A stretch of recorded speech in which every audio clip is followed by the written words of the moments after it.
Bulletin के आगाज में आपको बताएं कि हुकूमत ने महंगाई की आग पर तेल छिड़क दिया है। पेट्रोल 10-20 नहीं बल्कि पूरे 35 रुपए फी लीटर महंगा कर दिया गया। वजीर खजाना इसाक डार ने यकम से पहले ही आवाम पर पेट्रोल बम गिरा दिया। पेट्रोल की नई कीमत 249 रुपए 80 पैसे हो गई है। हाई स्पीड डीजल 262 रुपए 80 पैसे पर जा पहुंचा। नई कीमतों का इतलाक हो चुका है। कीमतें बढ़ते ही पेट्रोल का मसनूई बहरान भी खत्म हो गया। शहरियों ने पेट्रोलियम मसनूआत की कीमतों में इजाफा मुस्तरद कर दिया। पेट्रोल डीजल महंगा होने पर ट्रांसपोर्ट मालिकान ने किरायों में भी 20% तक इजाफा करने का ऐलान कर दिया। लाहौर से कराची का किराया 600 रुपए तक बढ़ा दिया गया है।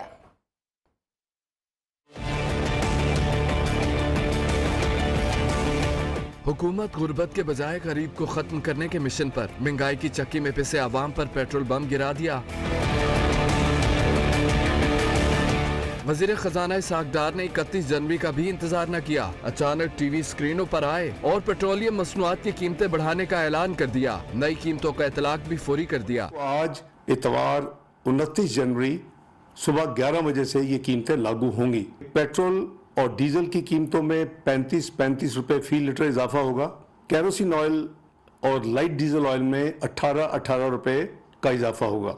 तेल महंगा होने की खबर मिलते ही शहरियों का पारा हाई हो गया। हुकूमत के खिलाफ फट पड़े। यहाँ जो एटम बम जो रखा हुआ है ना, वो गरीब अवाम पे चला दें, जान छूट जाए उनकी भी और हमारे भी। हुकूमत ने इजाफा किया हमारे बच्चों को मारने के लिए। गरीब आदमियों पे रहम करें और हमारे बच्चों पे भी रहम करें। आम बंदे की पहुंच से ये बहुत दूर हो चुका है। कभी आटा नहीं होता, कभी चीनी नहीं होती, कभी घी नहीं होता, कभी पेट्रोल नहीं होता, कभी बिजली नहीं होती। पेट्रोल दिन ब दिन महंगा होता जा रहा है। हमारी हुकूमत से गुजारिश है कि पेट्रोल सस्ता किया जाए। चंद रोज से तेल महंगा होने की गर्दिश करती खबरों पर पेट्रोल पंप मालकान ने पेट्रोल की कीमतों में इजाफे से पहले पंप अचानक बंद कर दिए। शहरी पेट्रोल के लिए मारे मारे फिरते रहे। दूसरी जानिब बोगरा ने पेट्रोल पंप्स बंदिश का नोटिस ले लिया। तर्जुमान का कहना है कि पेट्रोल पंप बंद करने वाले मालकान के खिलाफ कानूनी कार्रवाई करेंगे। पाकिस्तान की मईशत की खराबी के जिम्मेदार इमरान खान हैं। वज़ीर दिफा ख्वाजा आसिफ ने कहा कि डॉलर सोने पर सट्टेबाजी की जा रही है, जानबूझकर इनका रेट बढ़ाया जा रहा है।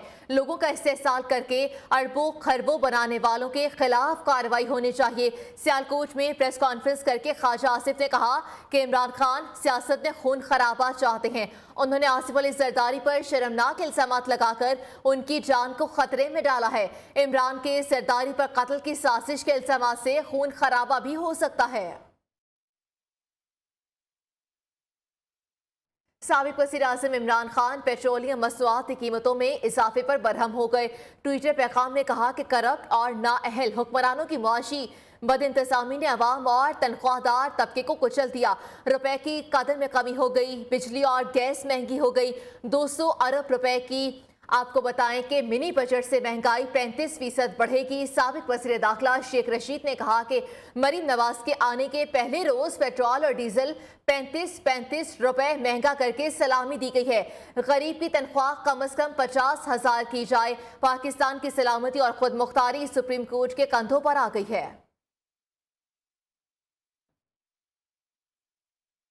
पेट्रोलियम मसनूआत की कीमतों में इजाफे का क्रेडिट नवाज शरीफ और मरीम नवाज को जाता है।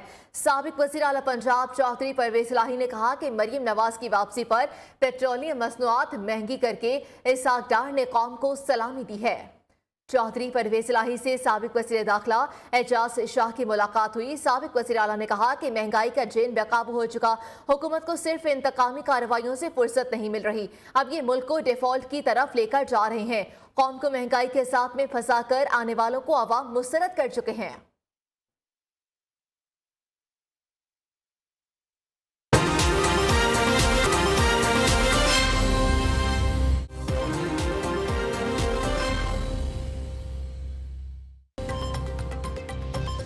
मुत्तहिदा अरब अमारात के सदर एक रोज़ा दौरे पर पीर को इस्लामाबाद पहुंचेंगे। शेख मोहम्मद बिन जायद अल नहान के दौरे पर शहरी इक़्तिदार में आम तातील का ऐलान। Chairman joint chiefs of staff committee general Sahir Shamshad Mirza का दौरा सऊदी अरब। सरकारी दौरे में सऊदी आला हुकाम से मुलाकातें शेड्यूल। लाहौर राइफेंज पुलिस ने मुनशियात स्मगलिंग की कोशिश नाकाम बना दी। अशिया खुरनोश से भरे ट्रक से 24 किलो चर्स बरामद, मुलजिम गिरफ्तार। अहम खबर शामिल करें। तहरीक इंसाफ का कौमी असम्बली की 33 नशिस्तों पर सिमनी इंतखाबात में हिस्सा लेने का ऐलान सामने आ गया। 33 हल्कों से इमरान खान ही पाकिस्तान तहरीक इंसाफ के उम्मीदवार होंगे। शाह महमूद कुरैशी ने कहा कि 16 मार्च को आवाम वाज़ेह पैगाम देंगे कि वो इमरान खान के साथ है। इंतखाबात में ताखीर ना की जाए वरना आर्टिकल 6 की कार्रवाई होगी। असद उमर ने गुफ्तगू करते हुए कहा कि खैबर पख्तूनख्वा में इंतखाबात के लिए पीर को पिटीशन फाइल कर दी जाएगी। मुल्क के दिवालिया होने के साथ कौमी सलामती को भी शदीद खतरात हैं। हर सूरत 90 रोज में इंतखाबात के इलाकात का पाबंद बनाता है और इस मुद्दत में एक रोज का इजाफा भी मुमकिन नहीं, जो आर्टिकल 6 के तहत कार्रवाई की जद में आएगा।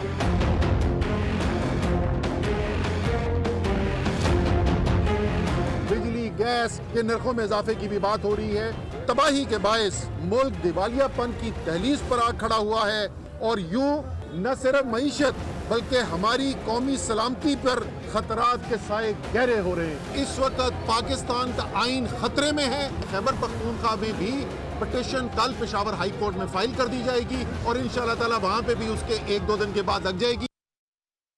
लाहौर में पीटीआई की मकामी क़यादत एक साथ बैठने से इनकारी। रहनुमा तहरीक इंसाफ हमाद अजहर और मियां असलम इकबाल शादी की तकरीब में शरीक हुए। शादी हॉल में दोनों रहनुमाओं ने एक साथ बैठने से इनकार कर दिया।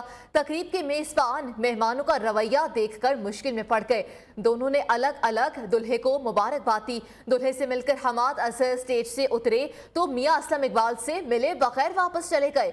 दोनों रहनुमाओं के साथ आए कारकुन भी एक दूसरे को घूरते रहे। मज़ीद जानते हैं नियो न्यूज़ के नुमाइंदे हमाद असलम से। हमाद असलम, बताइएगा इस वाक़े के हवाले से।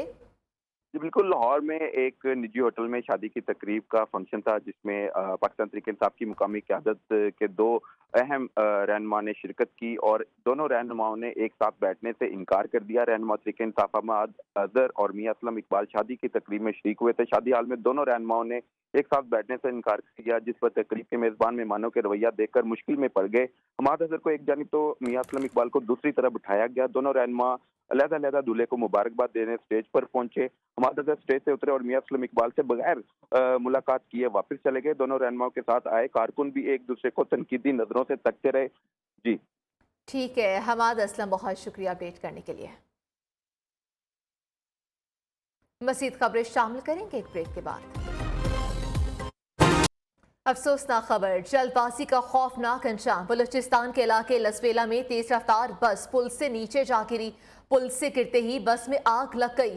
41 मुसाफिर झुलसकर जाँ भाग हो गए, जबकि 38 मुसाफिरों की लाशों को जिन्ना अस्पताल मुंतकिल कर दिया गया है। शिनाख्त के लिए लाशों और उनके लवाहिकीन के सैंपल लिए गए हैं। कानूनी कार्रवाई के बाद तमाम लाशों को ईदी सर्दखाने मुंतकिल कर दिया जाएगा। तफसीलात जानते हैं नुमाइंदा नियो नसीम आदिल से। नसीम आदिल, बताइएगा क्या मुसाफिरों की शिनाख्त हो सकी? देखिए, इस वक्त मैं कराची के जिन्ना अस्पताल के बाहर मौजूद हूँ। मेरे अकब में मुर्दा खाना है, जहाँ पे जो डेड बॉडीज़ हैं, जो अफसोसनाक हादसा हुआ है कोयटा से कराची आने वाली बस में, जिसमें 41 अफराद जाँ बाक हुए हैं। उसमें बेहतर अफराद ऐसे हैं जिसमें 38 लाशें यहाँ पे लाई गई, जो बुरी तरह से उनकी जो है वो लाशें वो झुलसी हुई हैं। तो इस हवाले से यहाँ पे 2 काम हो रहे हैं। एक तो मेरे अकब के अंदर यहाँ पे कैंप लगाया गया है CPC की जानिब से, जहाँ पे जो इस हादसे में जो लोग जाँ बाक हुए हैं उनके जो लावाकिन वालदेन या भाई जो करीबी जो रिश्तेदार हैं, उनके यहाँ पे सैंपल लिए जाएंगे और बाद में जो अंदर जो पोस्टमार्टम हो रहा है या जो कानूनी कार्रवाई की आ रही है, जो police surgeon Karachi doctor Sumaiya वो जो डेड बॉडीज़ के सैंपल ले रही हैं। उसके बाद ये DNA होगा। उसके बाद इस बात की होगी तस्दीक के इसमें जो लोग जाँ बाक हुए हैं उनकी शनाख्त मुमकिन हो सके। हमारे साथ मौजूद है CPC के जो यहाँ पे इंचार्ज हैं, शायद वो इनसे पूछते हैं। देखिए, हम पोस्टमार्टम हो रहा है तमाम बॉडीज़ का, उसमें हम जो बॉडीज़ के सैंपल्स हैं DNA के लिए वो हम ले रहे हैं। इसके अलावा जो रेफरेंस सैंपल है, जो में फैमिली का सैंपल चाहिए होता है, वो यहाँ पर आप देख रहे हैं CPLC ने कैंप लगाया हुआ है। उसमें जो मेडिको लीगल ऑफिसर्स हैं वो मौजूद हैं और फैमिली के सैंपल्स वहाँ लिए जा रहे हैं। फैमिली के सैंपल्स में इतना के लिए मैं बताना चाहूँगा कि जो वालदैन हैं सबसे पहले उनका सैंपल अच्छा होता है, मैच जल्दी आ जाता है। इसके बाद जो उनकी औलाद होती है, जिनका इंतकाल हुआ है, उनकी जो औलाद है उनके सैंपल्स लिए जाते हैं। अगर वो भी मौजूद नहीं है तो उनके बाद पे जो भाई बहन होते हैं उनके सैंपल्स को लिया जाता है। CPLC के इंचार्ज हैं, उनका ये कहना है कि इसमें 1 हफ्ता लग सकता है DNA सैंपल के बाद जो लाशों की शनाख्त होनी है। अभी जो डेड बॉडीज़ हैं यहाँ पे जब तमाम जो कार्रवाई पूरी हो जाएगी तो मेरे अकल में ईदी का ट्रक खड़ा हुआ है, उसमें ये तमाम जो डेड बॉडीज़ हैं और ईदी एम्बुलेंस के जरिए ये तमाम जो मैयतों को ईदी के सरखाने सराबगोट मुंतकिल किया जाएगा, जहाँ पे जब इनकी शनाख्त होती जाएगी तो जो उनकी डेड बॉडीज़ है वो उनके वर्सा के हवाले कर दी जाएंगी। ठीक है नसीम आदिल, बहुत शुक्रिया अपडेट करने के लिए।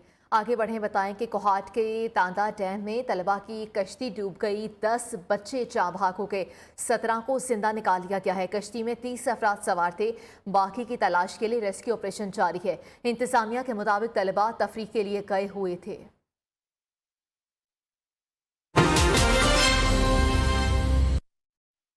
अब मौसम की बात करेंगे। मुल्क के मुख्तलिफ इलाकों में कहीं बारिश तो कहीं बर्फबारी। लाहौर समेत पंजाब के बेशतर शहरों में बादल बरस पड़े।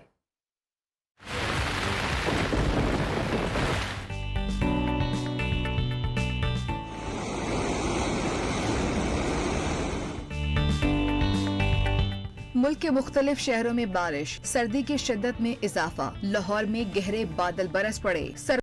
पिंड दादन खान, जलालपुर, भटियां, खुशाब, चीचावतनी और कमालिया में भी बारिश। ठंड बढ़ गई।